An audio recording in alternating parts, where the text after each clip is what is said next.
Hi guys, it's a warm welcome back to the channel. This is Alpha Omega Daily. It's been a while since I put up a video, just been very busy with the other channel, which is the big picture El Panorama. That's the one there. But I aim to develop this channel, and with your help that will happen. But here, look, today I'm going to cut to the chase. Today we're talking about temptations in Thailand, and could you withstand the temptations of Thailand? For me, it's I'll be honest with you, it's a daily thing. It's no secret. I mean, we all know it's no secret that Thai women are absolutely beautiful, and you can't get away from it. When you walk down the street, you encounter some of the most beautiful women you will have ever seen in your life. When I do my stuff for my other channel, interviewing Thai girls in Wigwang night market every night, just take a look at it. It speaks for itself. They're the most attractive, some of them intelligent, articulate, effervescent. I'm thinking of God knows how many adjectives I could use to describe them, but you run out of adjectives. And you never run out of temptation, and that's the truth. Hang on a second. I would put it up to any man living in Thailand, married or unmarried, to be able to say that he could, let's say, withstand the temptations of Thailand in terms of what's there. And when I put it this way, people have a misconception about Thailand, about Thai women. A lot of people think, and I covered this in a previous video, a lot of people think that, you know, you come over here, you meet the bar girl and all that kind of stuff, you know, but that's far from the truth. That's only an aspect. Whoops, that's only an aspect of life here, and life here is the same as anywhere else. I'm married, I'm happily married, and I want to stay that way, and I don't want to put myself into a position where I could succumb to temptation, and that's the truth. In other words, I don't go to Nana. But you don't have to go to Nana. Even sitting here where I am, this is a cafe on the main, just off the main Ratchet Road. Wigwang night market is down there, less than a kilometre away, and as I said, if you look at my other channel, the big picture El Panorama, I interview girls there every night, and it's like a parade, a fashion show. It's unbelievable. Night after night after night, I find myself drawn to some of the girls that I meet. There's a chemistry, there's a connection, whatever it may be. But the most they're some of the most friendly Thai people, are some of the most friendly people in the world. You can't get away from it. And I can tell you, every night when I make my videos, I go down to the market, I make my videos, I talk to the girls, and I come home, and I'm back within an hour and a half. And you know, they always say never mix business with pleasure, because it's not a runner. But I can say that I haven't made friends. I have made friends. I've become friendly with some girls that I've met here and there, but to cross the line is something that I would say in any culture would be detrimental to your relationship with your wife. Thailand is probably, I'm not saying this in a disparaging kind of way, but I'll give you the facts, and again, it's not statistics, I'm giving it to you from my experience. Within a kilometre either way from here, and either that way as well, there are love hotels or motels. And if you're not familiar with a love motel, just Google it, Love Motel Thailand. These are motels that are not in the tourist areas. They're all over the place, but they're specifically not in the tourist areas, because generally speaking, the tourists that come here don't drive. And these are motels. And the deal is, you drive into these places and you're in your car, and I'm not going to focus on a car, I don't want to breach anyone's privacy, but car windows here are blacked out. The only car windows that are not blacked out are taxis for security reasons and company cars. If you see a Thai car, a person driving a car in Bangkok, private car, and the windows are not blacked out, it's probably a company car, and the taxis aren't blacked out. But all private cars, their windows are blacked out.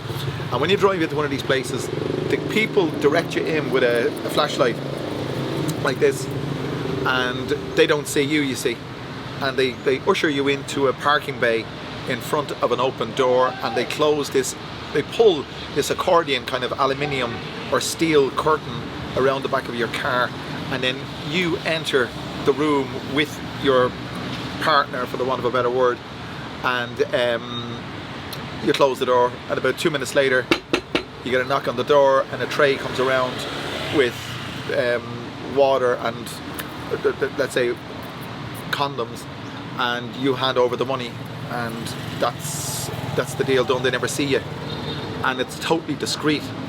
And these love motels are not in tourist areas, so what can you deduce from that? They're there for Thai people. Now, I come from Dublin, we don't have love motels in Dublin. If we do, I've never seen them. And there's such a lot of them here that you can only deduce that a lot of people here enjoy extra marital activities. There's huge temptation. I googled something before I started making this video. What's the most promiscuous country in the world? And I was expecting to get Thailand, but it's not. I think it's, now don't quote me on this, I'm trying to remember, but it's something like Estonia or Latvia. Finland is there, I remember. You're probably going to say Sweden. If anyone from Sweden is watching, I'm sorry, but that's what you might think, I don't know. But in my opinion, in my experience growing up, Scandinavia was always deemed to be more liberal in terms of sexual activity or whatever. And especially growing up in Ireland, it was a dirty word. In Thailand, it's not a dirty word at all. Although Thailand is a very conservative country, it's like, it's a two-tier kind of, not two-tier, but you know what it is? It's the younger generation here are a breed apart from the older generation, even in the last 10 years since I've been here.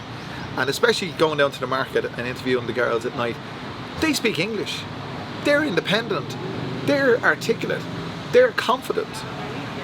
You know, you talk to a middle-aged Thai woman, I meet them walking on the street, and I might say hi, and they'll kind of say, return the greeting timidly, but because of lack of confidence. But there is a difference here. I interviewed a girl last night on that channel, on the other channel, and I said, do you have a boyfriend? And she came out and said, no, I've got a girlfriend, straight out. I think it's a different kettle of fish for the younger generation, and promiscuous behaviour, let's say, is, I'm not going to use a negative term. I could say it's run riot, or it's but that's the wrong term to use. It is there, and I suppose if you're responsible in your promiscuous behaviour, you're not doing any harm to anyone. If you're responsible, I mean, that's the physical aspect of being responsible in terms of condoms and stuff like that. But the moral aspect of being responsible is you've got to be loyal to your partner. And as far as that goes, it's doable in Thailand, but it's less doable here than it would be back in Ireland, let's say, because there isn't the same level of temptation. And I'd love to get your view on this. I'm not saying, I'm not going to cast, you know, I'm not going to try and say it's right or it's wrong. I'm just saying it's there. It's a natural human instinct, of course, you see. And when you are presented with an opportunity as something that you desire, it could be a cheeseburger and you're on a diet and you know you shouldn't, but you become intoxicated with dopamine, whatever the hell it is that makes you want to eat the cheeseburger, and you might succumb to it, and then you feel terrible after it. You've cheated yourself, let's say. But it's the same for sex, I suppose. Your natural desires are heightened, especially if you have a few drinks. And if you go and cross that line, it's like eating the cheeseburger. Not only do you feel guilty, but you feel, I don't know, you feel a lot. Guilty is the way I say it. But anyway, temptation in Thailand. That's my 5 cents worth. It's omnipresent. It's a cultural thing in terms of how friendly the people are, especially the girls. There's a novelty aspect attached to this as well, that as a foreigner you're kind of exotic. Now, I'd never apply the term exotic to an Irishman because I'm Irish, but to them, you know, we're all the one. We're all foreigners, and there's a tendency, I feel it, that there's a kind of an interest in, when I talk to the girls in the market, there's an interest in me, not just because they're talking to a man, but because they're talking to a foreigner. And again, I don't want to keep referring back to the other channel, but at the end of the day, I can get give you a lot of information of my experience talking to girls from that, because that's what I do there. And someone asked me the other day, how do you engage so freely with these girls? And I say, my reply is, if I was a Thai, I don't think I get the same engagement, because it wouldn't be as curious. And there's a lot of curiosity. So if they're curious and they present that curiosity to you and make it apparent, you can reply to that or respond to that curiosity, and before you know where you are, you're being very curious about things you shouldn't be curious about, let's say. Well, I'm not saying you shouldn't be curious about, but whatever. So the simple thing to remember is, anything for an easy life. If you can't stand the heat, get out of the kitchen. Don't put yourself in the situation. I don't go to Nana. When I drink, I have a few beers back at the gaff. The odd time I have a few beers in Wig Wang. There's a little alleyway, there's a guy at the end of the alleyway sells beers. I have them standing up. I've been to Wig Wang Terrace with my good friend Mark Buckley once or twice. Mark, hello to you.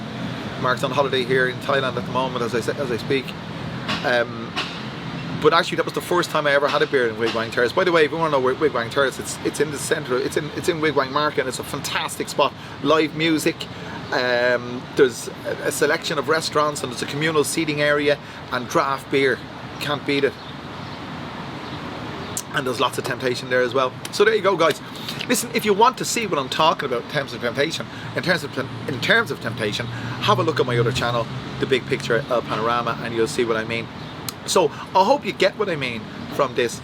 I'm just talking about my own personal experience, as in, you could go off your rocker. You really could. You could go off your rocker here. But you just got to remember, you know, where you know, the next morning you wake up and you go, what the hell did I do? And you know, you don't want to be in that situation. So there you are.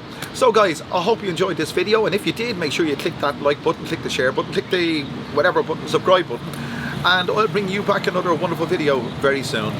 Thanks for joining me.